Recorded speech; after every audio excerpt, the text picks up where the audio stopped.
reality of real relationships. That is what we are talking about today, everyone. And I just feel like this conversation, well, it's not a conversation because there's only one person here unless we bring jelly and butter onto the microphone.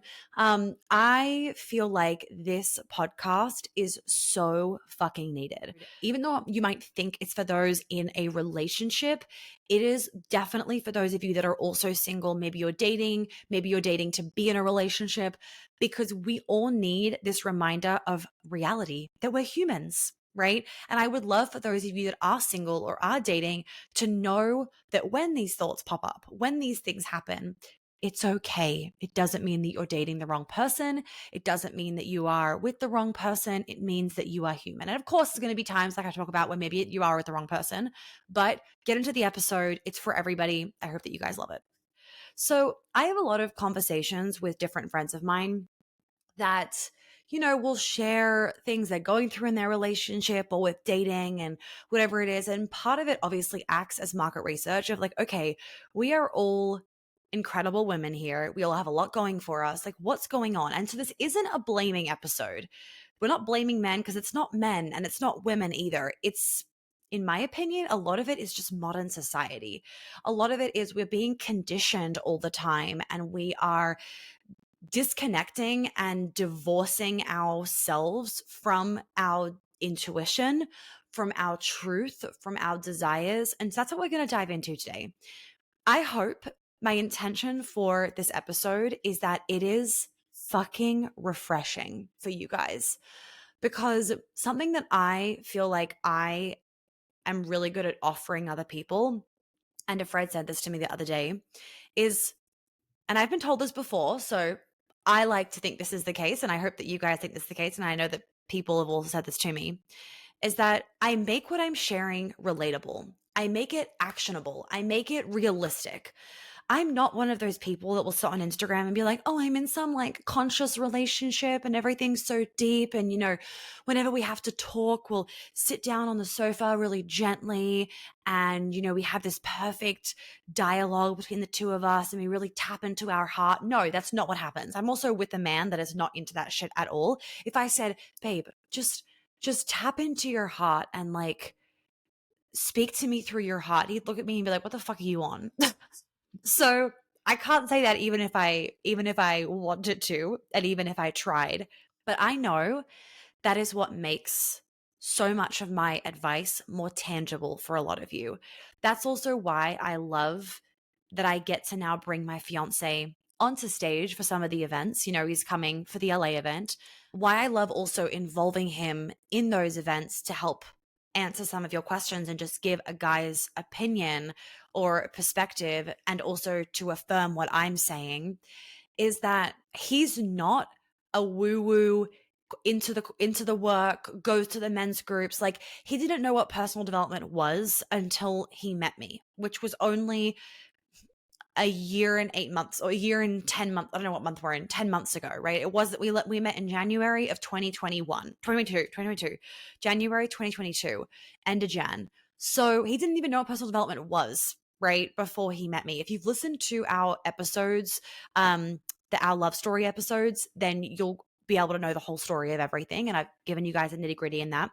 But what I like about that is I find that for a lot of these relationship teachers or relationship coaches or, people on Instagram that are sharing really valuable advice 100% on relationships and communication and polarity, a lot of us will go, easy for you to say, the two of you are deep in your 365th personal development book. Meanwhile, my partner doesn't even know who Tony Robbins is, and so it's really easy for us to kind of then compare our relationship to somebody else's relationship that is incomparable, because you have such a different kind of person and that's such a different way of communicating.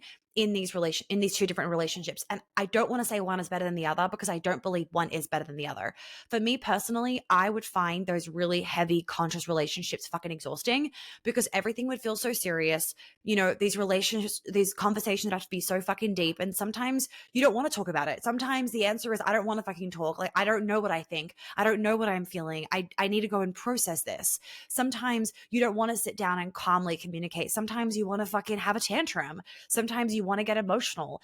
And so what I'm going to be offering to you guys today, longest intro ever, but what I'm going to be offering to you guys today is just a real understanding of relationships. Things that I've learned from past relationships and from the relationship that I'm in now. That's a really healthy relationship, but it doesn't mean it's an easy relationship. That's what I want to talk to you guys about today, because when I have these conversations with friends and with you guys, it makes me think that a lot of us, and like I've been caught in this before, a lot of us think that as soon as we're having a slight doubt, oh, he's not the one. Oh, she's not the one. Oh, I'm in a toxic relationship. It's like, are you in a toxic relationship, or are you in a relationship where things are sometimes hard? So we're going to get into that. So nobody is perfect in a relationship, everyone. I want to make that really fucking clear. Let's just remember that you are two different people with different perspectives, different lenses that you're looking out of, different worldviews, possibly, completely different upbringings. Like, let's get something really clear. If you and your sibling have a different upbringing, because you all do, even if you're like, no, we had the same upbringing. No, you didn't. The firstborn child, the secondborn child, the thirdborn child, the fourthborn child, etc., all has a completely different set of parents, in that the way that each of them are parented and how they've grown up and what, conditioning has been put on them is completely different. I am the eldest child. My sister is the youngest, besides the fact that we have completely different hobbies, interests, the things that we like, etc., like really, really different. Besides that, we are also so different in what wounds we've had to work through, our beliefs on different things, the way that we see things. Like, I remember one time saying to my sister, do you never feel abandoned? Like, do you never get worried about being abandoned? Or do you never think about like him leaving and abandoning you? Does that never cross your mind? And she was like, what the fuck? No. She was so confused by my feeling when I expressed this to her years ago.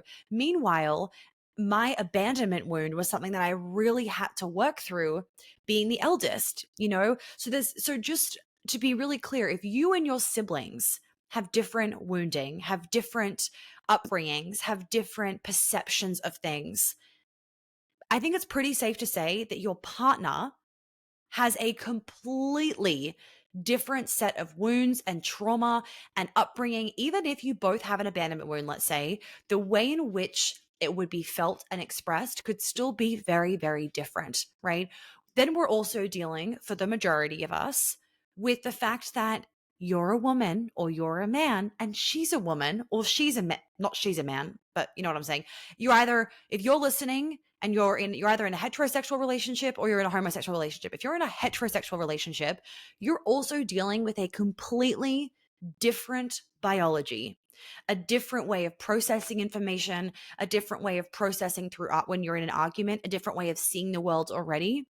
Different brains, right? Different hormonal profile. If you're in a homosexual relationship, you have that slight benefit of you have the same brains and the same hormonal profile. So you don't have that one to deal with, but you still have the others to deal with.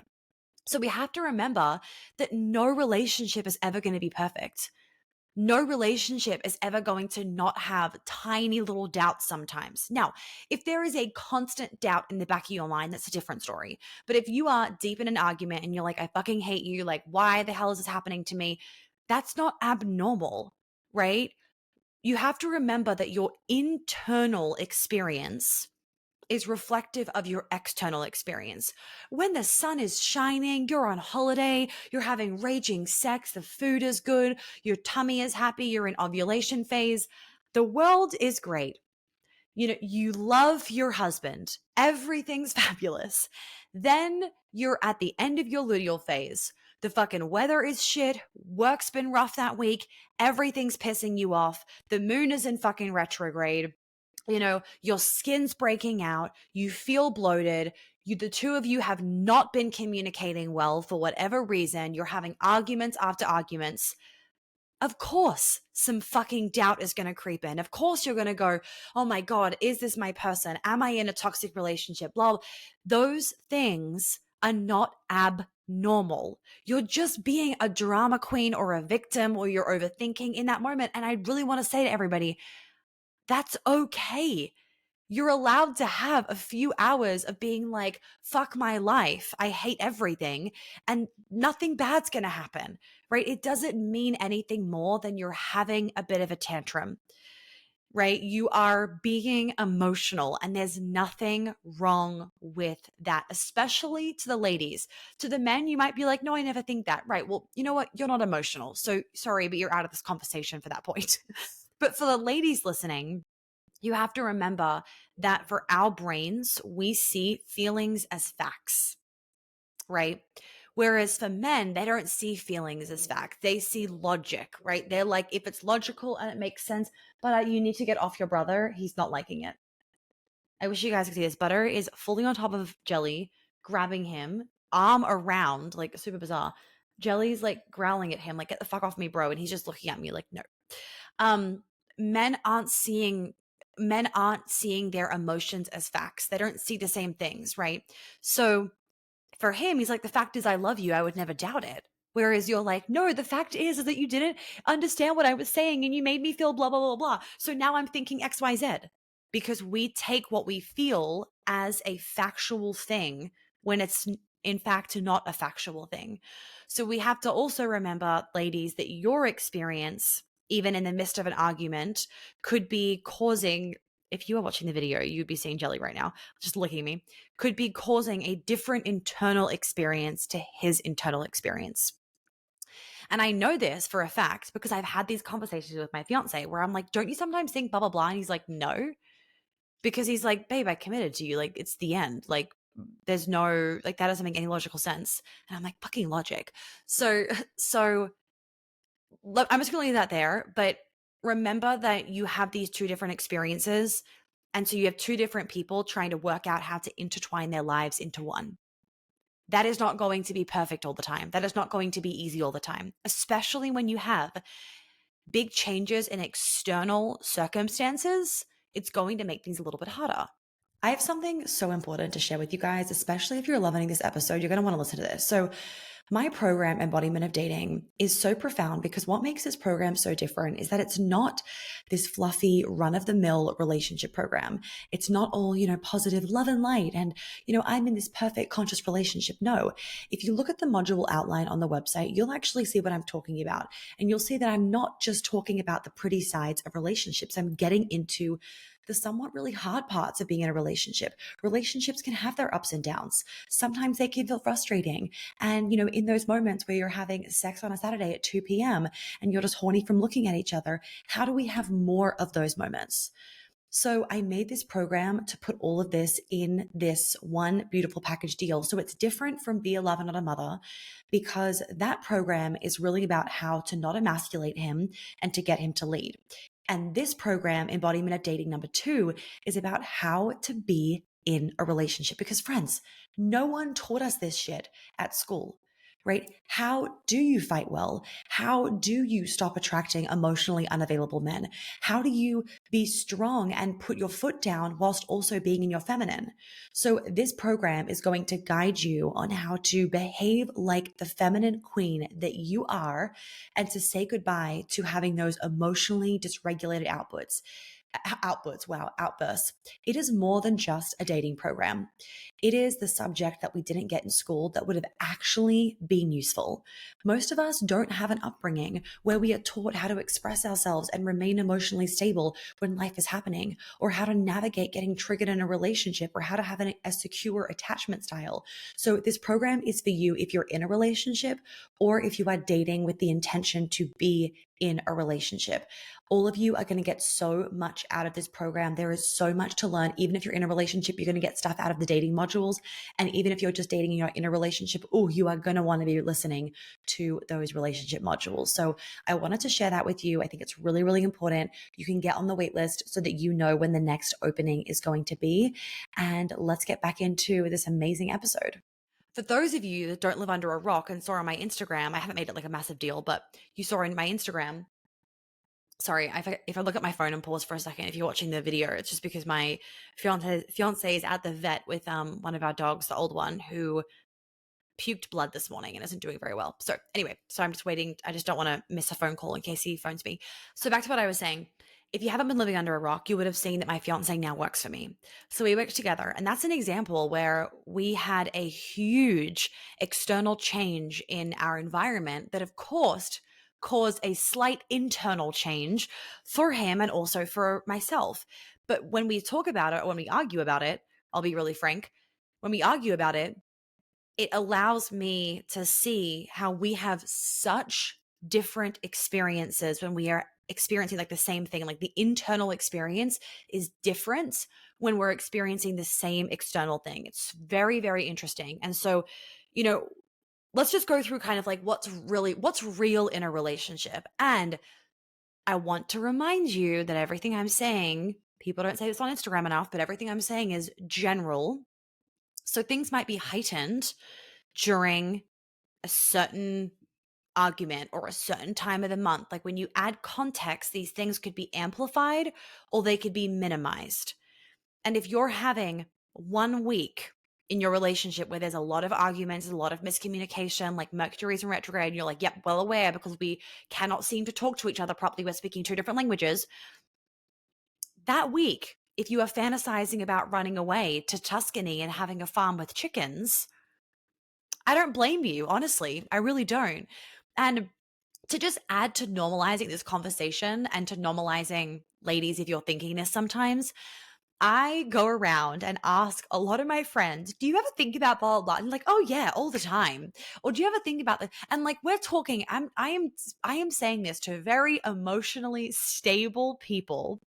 I wish sometimes you could hear the conversations that I have with different friends that are just as fiery or spicy or crazy as I am. And I'm like, my God. Anywho, back to the conversation. So going off, I just want to run away from Tuscany and have chickens. Here's what is real sometimes in a relationship. Sometimes when you're in the midst of an argument and things are not going the way that you want, and he's having a shit week and you're knowing about it because he's not leading and he's not picking up after himself and he's picking fights, or you're doing this, you're not picking up after yourself, you're picking fights, you're being emotional, you're slamming doors, whatever it is. Sometimes you will think, is this person right for me? It's not about, is this person right for me? It's about the fact, like, yeah, the person's fucking right for you. It's about the fact that you are probably wanting to be seen in whatever experience you're having. So the slamming of doors, the screaming at each other, the I'm going to bed, like, fuck you, you don't look after me. It's not necessarily the fact that it's not actually necessarily that he doesn't look after you, because he probably does, or the fact that he doesn't love you, because I bet you he does love you, especially if you're slamming doors and everything and he's still like, I'm here. It's about the fact that you want to be seen. And so we need to remember in all of this that it's so common these days because there's so much on social media around narcissism and should you get married and everyone's getting divorced and like, it's empowering to leave the man and like men are this and men are that, or, relationships are this and I was silenced and I was walked all over. Sometimes I think to myself, were you walked all over? Were you silenced? Or did you not speak up? Did you not say no? Did you not know how to draw a boundary? Were you trying to be seen, and because he wasn't seeing you the way that you wanted, or because he wasn't giving in to your tantrums, you decided he was gaslighting you and he was toxic? Was that actually the case? Does that make sense, everybody? I'm hoping it does. So it's like, it's so easy for us to just consume all this information on social media, where we then now create this lens of looking for, is he this? Is he that? Is the relationship this? Should I leave her because of this? Blah, blah, blah. And we're hyper fixating on stupid shit that we're going to find if we're looking for it. But what all that information has in common on social media is that it lacks context and depth, right? So There are going to be times, ladies, where you fucking gaslit him. There's going to be times where, yes, he's gaslit you. But does that make him a narcissist? No. Does that mean that he is a gaslighter and the relationship is toxic? No. Maybe you were actually being a bitch to him. And so, yeah, he did shut you down because he was drawing a boundary, because he was standing up for himself. And just because you didn't like it doesn't make him a gaslighter or a narcissist. I'm hoping that we're all picking up what I'm putting down because this is really important to identify. And so, what I like to do, because we're all going to be shitty humans sometimes. I'm going to be a shitty human. My fiance is going to be a shitty human. My fucking dogs are shitty. My sister can be shitty to me. My friend, like everyone can be a shitty human sometimes. So, what I like to look at is, in the vast majority of cases, how do I feel with this person? And when I'm feeling shitty with this person, is it just because things aren't going the way that I want them to go? And is this something where we could resolve it, or is it a value clash? So do our values not align, or have I tried to bring this up to him and actually do it properly? Because a lot of women think they bring it up to a guy when you haven't brought it up to a guy very well at all. Have I actually brought it up to him? Have we actually had a full conversation about it? He said to me that he hears me, he understands me, he'll work on it. And are things still not changing months, months later, and I've brought it up to him multiple times? There's so many different, I want to say, steps to then actually deciding, oh, he's a this or she's a that, or I'm in this kind of relationship, or I'm in this kind of relationship, versus realizing that when you have two humans that have mood changes, that have digestive changes, that have work stress, that has family stress, that has mental health stress, that has different opinions on things, that has different beliefs. When you have two people cohabiting together and having their own experiences through life, but trying to mesh into one another, there are going to be times when there is fights. There's going to be times when there are disagreements. And the really key thing is, you don't want to, it's not as much of a concern when you're having fights and actually communicating and speaking up. It's more of a concern when you're not having fights, when you're not speaking up, and when everything is being repressed, and when everything is, or suppressed, suppressed, when everything is being suppressed, when you're not communicating and resentment is building. That's a bigger issue, because when resentment is built over and over again over a long period of time, the issue with resentment is that often it can be very hard to get out of. It's this thing that just festers, and it's like black mold growing in your body, almost like in a house. It just festers and festers and festers. And you can pull a little bit of it out, but then more grows until you get to the really deep core root of it, which can be painful and really hard. And it can risk the relationship. Like, you guys might break up, and if it's meant to be, you'll get back together, but maybe you won't. And so, from my perspective, you just want to ensure that you don't get into that place of resentment for yourself, and resentment for not speaking up, and resentment towards the other person. Speaking up, arguing, having fights, yelling at each other every once in a while, I don't see that as an issue, because you are communicating. I think for a lot of us, we grow up where we think, because as children, we don't want to hear our parents fighting, so we get scared. So we think fighting is bad. We think yelling at each other is bad, or, getting heated is bad, because for us as a little girl or a little boy, that's scary. Of course it is. Like, loud noises, it's very overstimulating. And so we shut down. But the thing is that what we actually realize as an adult, especially if you are emotionally stable, you have self-respect, you're able to cultivate your own sense of safety, we realize as an adult that raising your voice sometimes, or speaking up, or putting your foot down, or actually saying no, and sometimes needing to get a little bit forceful and a little bit fiery, not forceful in like an aggressive way, but just forceful in terms of like tone of voice, volume of voice, etc. When you are in the kind of relationship where it's not codependent, as in you're not relying on each other to regulate each other's emotions, you're two individual people being stronger together. When you're in that kind of relationship, you actually realize that it can do you favors sometimes, because what we forget to realize, and me sometimes, for some people, you might have realized this now as you're an adult, is that passion means love. So sometimes, especially when a man is not necessarily crying in an argument, but he's trying to get passionate and show you how much he cares about solving the situation, he might start to raise his voice. Now, we then get scared maybe as a woman, or we think something's wrong and he's shutting us down. But from his perspective, he's actually trying to solve the situation. So, another little layer that I want to put on this is that it's so important that you don't compare the way that you guys argue to somebody on Instagram and what they're saying is right or wrong, but rather you realize how the two of you are communicating when you are passionate, trying to be heard or trying to understand the other person. And this is important because we all argue in different ways. So for some of you, you might be like, Monica, my fiance or my husband or my boyfriend does not raise his voice. He shuts down and is quiet. Okay, he's trying to process. So your way of maybe being in an argument is, babe, I know you're shutting down and processing. I'm going to give you an hour and then I'm coming back and we're finishing this conversation or we're finishing this argument because I need to know the answer to this, or I need to know that you understand, or I want to hear your opinion.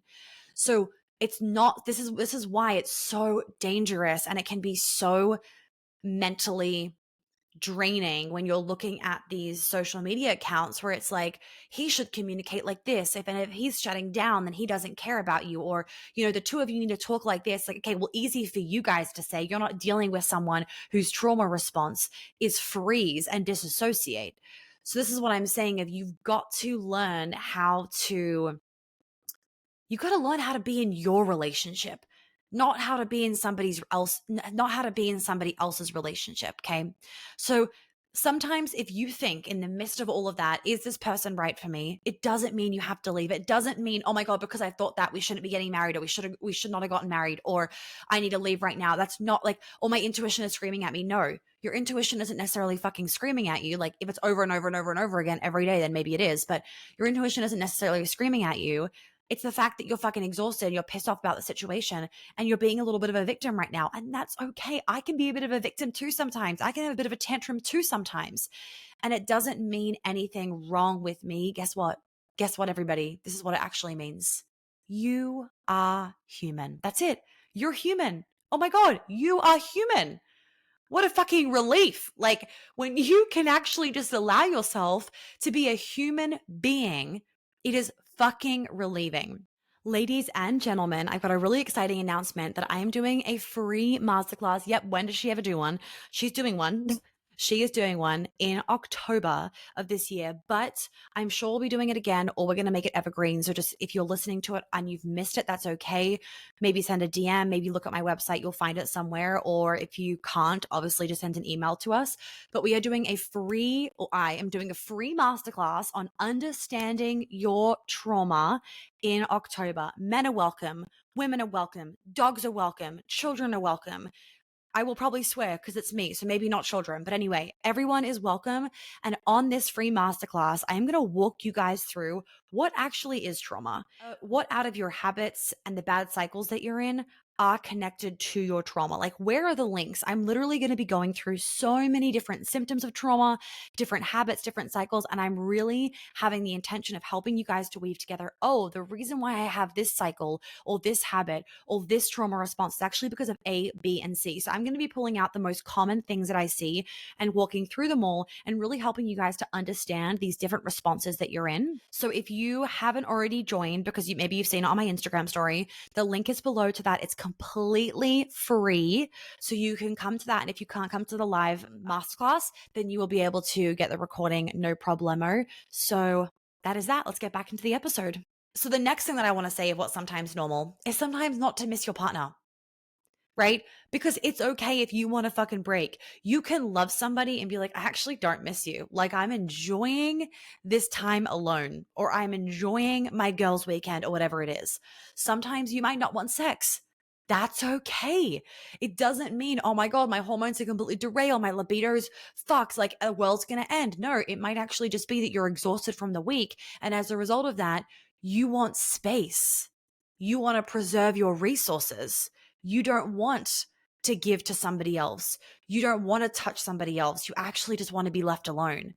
That doesn't mean anything is wrong. That means you're human, right? Maybe sometimes you won't have sex with your partner for a week or longer. Nothing is necessarily quote unquote wrong. Life happens. And this is really important because my fiance and I will go through sometimes, not even necessarily phases, but in the beginning of our relationship, we were like fucking rabbits.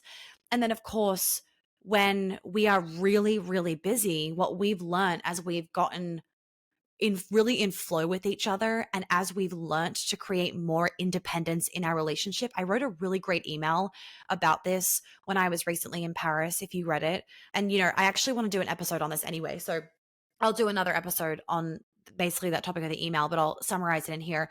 Is that something that I've like had to learn in this relationship is creating independence in a relationship where you are so fucking in love. And so I found it easier to create independence when I was living in New York City for various obvious reasons. And I also had my life there. Like that was my whole life. There was so much to do and it was just like me in a fucking city. And then when I moved to Atlanta, I had to create new ways of cultivating independence in the relationship. So for anyone not understanding what I mean of like independence in a relationship, what I'm meaning is you're doing your own things, you're having your own sense of self in the relationship. So, for example, when I'm having a really busy week, or when my fiance is having a really busy week, or when we're both having a really busy week, we might have a really independent week where I'll say to him like, I don't really want to spend any time with you tonight, or I don't want to do anything. Or on the weekends, we'll be like in the same house and we haven't talked to each other for 8 hours. We've done our own things all day, obviously to a degree. And what that's done for me is it's forced me in a good way to get even stronger in my sense of self, because it's super easy to cultivate a sense of self when you are single. It's much harder to stick with that sense of self and let that sense of self grow when you are in a relationship, especially when you're living together, working together, traveling. We are on top of each other all the time. So we've had to be very conscious about and very purposeful about creating independence within our relationship. And so what that means is sometimes I don't want to have sex for a few days or a whole fucking week. And it doesn't make me feel any more disconnected from him. It's not because anything is wrong.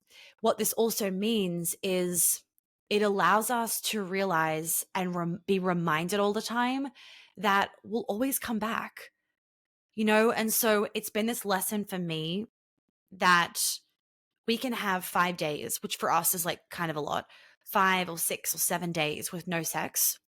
We've still had intimacy during that time. And on that seventh day, when it naturally happens, and he comes home and he gives me a kiss in the kitchen, and one thing turns into another, and it's like, oh my God, the fucking living room is destroyed. It's this beautiful reminder of we never go that far apart. We're not falling out of sync. We're not all of a sudden going to have a month or 3 months or 6 months with no sex, because by cultivating the energy within ourselves, it allows that to overflow into our relationship. And I would much rather have hot, heavy, delicious, oh my God, I can't go out anymore because my hair is greasy and mangled kind of sex once a week, where it is so electric, so igniting, so intimate, so deep, so connected, than feeling like we have to have sex 3, 4, 5 times a week for the sake of having sex. So that was my next bit of sometimes you might go through a phase of not having sex for a little bit, but isn't it beautiful when you come back together, not from this like forceful place? Sometimes you have to do that too, by the way, not necessarily from this forceful place, but from this place of we want to be connected. We've relaxed from the week. We have breathed, we've exhaled, and now we can come back stronger and be really present with each other in that time of intimacy. So, yeah, you do have to put work into relationships. Sometimes you might not be fucking bothered to put work into the relationships, which is why the ability to call yourself out and not self-sabotage is so vital. A lot of the time, feminine masculine's become a very trendy thing on social media, which is great. But the con of it is that people think, oh, I just have to wear a frilly dress or like surrender to him or tell him to lead and it will all happen. And it's not like that. There is, as you guys know from all of my episodes, if you're new, like get digging, there are so many different components that blend itself into your ability to surrender with ease. I've recently did an episode on this, episode 233, that I would listen to if you haven't already. But part of the things that go into this is understanding your cycle, right? So even this morning, I said to my fiance, babe, just let you know, I'm in luteal. So just FYI. And it's that. It's the ownership of that. It's the ability to stay committed to your healthy routine and exercise and circulation and warmth in your body so that your blood circulation is good, so that your period is healthy, so that your mood is stable, so that your hormones are balanced, so that you feel good, so your digestion is good. Because if those things are out of place and out of alignment, then we all know how that filters into our relationship and into our ability to be in our feminine. We can't. We become a control freak because things are all derailed. You know, your ability to draw boundaries and to speak your truth, that plays into it. You being a perfectionist, how do you think that plays into your relationship? There's a lot of different components where when you can nail those different components, it allows you to soften and to surrender into his lead. So you do have to put the work into relationships. And it's not just the work into the relationship, it's the work into yourself. And the flow-on effect shows up in your relationship because you are an independent person within your relationship and you want to keep that, right? It doesn't mean that you create separation between the two of you. It actually creates more connection because you don't feel like you lose yourself in the relationship. Being able to also call yourself out and take self-responsibility and not self-sabotage in a relationship is really vital. So in these moments where I think to myself, I just want to fucking pack a bag, go to Tuscany and never come back, I'm taking butter and jelly and like, peace out, bye-bye bitches. When I have those moments, being able to lovingly know that I'm just being a human in that moment and I'm allowed to fantasize about this and nothing, you know, I don't need to be, oh my God, like worried about, oh my God, like I'm thinking these things. This means I'm in the wrong relationship. I know I'm not in the wrong relationship because of so many other reasons. One being the health of the relationship. One being that he won't tolerate my shit. He won't let me walk all over him. He will say no to me. And of course, you know, if you're in the same situation, or even if you aren't in the same situation, you might desire this because I then am forced to have more respect for him in a good way. By me having boundaries for myself and by me calling him out, he's forced to have more respect with me. By us being our best selves within the relationship, and more importantly, outside of the relationship, what it means is that we know that if we are not our best selves to each other, if we are not kind to each other, if we do not try and understand each other during those hard times so we can learn and improve our relationship, we both know that we'll go and get better because we're not settlers. But if you kind of have this mindset of settling, then what do you think is going to happen in the relationship? By being able to call yourself out in these moments and just notice the humanness so that you don't then go into self-sabotage because you think that thinking these things are like crazy and wrong and it's some sign that you're in the wrong relationship is really, really important. And then the last point that I want to bring up, which is actually going to lead me into a episode that's coming out in a few weeks' time, which you guys are going to love, is sometimes I miss my single life. I do. There's nothing wrong with that. Honestly, I think I'd be more concerned if I didn't miss my single life. There's so much beauty in being single. There's so much beauty in, you know, the selfishness of this, the fact that you don't have to factor in somebody else, the fact that you can just do whatever the hell you want to do all the time, the fact that, you know, I can trash the house and no one's going to tell me off. The important part in this is that, hence I was saying before, this relationship forces me to be my best self because he won't allow me to trash the house and for it to be trash for a whole week, right? He will call me out on those things. He makes me a better version of myself in so many different aspects. And so of course, there's cons, just like everything in a relationship, but there's also so many pros. And it can be hard sometimes to be in that growth phase where it's like, you know that he makes you better, but sometimes you're like, yeah, but I just wish I could be lazy all the time.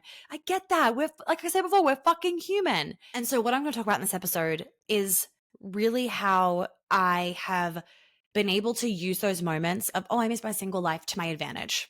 How do I benefit off them? How do I use them to help me expand and grow and be a better fiance?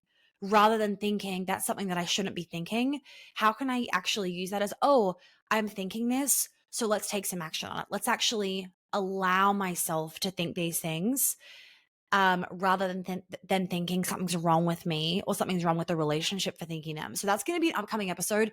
That episode is going to be great for those of you that are single and for those of you that are in a relationship. And like I said, it improves your ability to create healthy independence in the relationship. So you guys are going to love that episode when it's coming up. I feel like also just for around Christmas time and holidays and all that, for those women that are single that find those periods of the year kind of challenging, you're going to love that episode. It's going to give you some great perspective. And then for those of you that are in a relationship, this episode coming up is also going to help you to just cultivate even more love within your life and relationship and for yourself. So to wrap up this episode, I don't always want to jump my fiance's bones. There are moments where we say to each other, I want to be alone tonight. Don't fucking talk to me. I want space. That is okay. And we do our own thing.